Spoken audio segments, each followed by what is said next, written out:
નમસ્કાર મિત્રો, સ્વાગત છે તમારું ખેડૂત સમાચાર ચેનલમાં। મિત્રો, આજના વિડીયોમાં હવામાન નિષ્ણાંત અંબાલાલ પટેલ દ્વારા 2024નું પ્રથમ વાવાઝોડું આવવાની આગાહી કરવામાં આવી છે।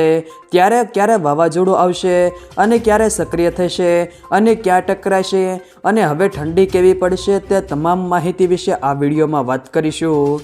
તો વિડીયોને છેલ્લે સુધી જોતા રહેજો।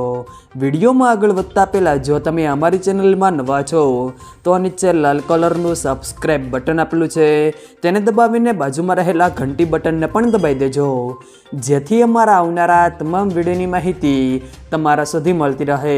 તો ચાલો શરૂ કરીએ આજનો આ વિડીયો। ગુજરાતમાં હાલ ઠંડી, ગરમી અને વરસાદ ત્રણેય સિઝનનો અનુભવ થઈ રહ્યો છે। એવામાં એક મોટા સમાચાર સામે આવ્યા છે। હવામાન નિષ્ણાત અંબાલાલ પટેલ દ્વારા આ વર્ષના પ્રથમ વાવાઝોડાની તેમના દ્વારા આગાહી કરવામાં આવી છે।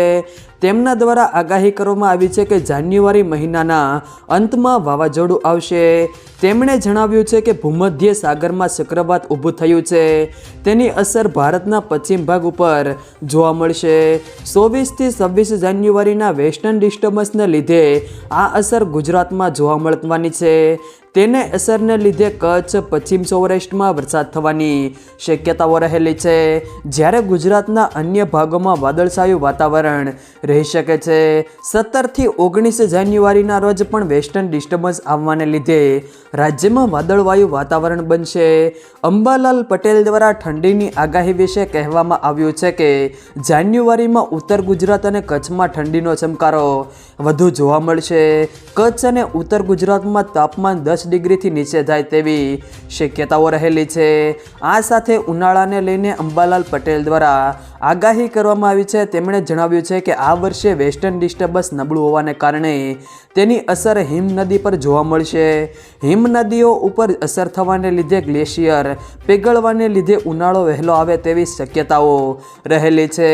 ઉનાળામાં કાળઝાળ ગરમી પડવાની શક્યતાઓ છે। 19 ફેબ્રુઆરીથી હળવી ગરમીની શરૂઆત થયા બાદ 20 એપ્રિલથી વધુ અને 26 એપ્રિલથી આકરી ગરમી સહન કરવાનો વારો આવશે।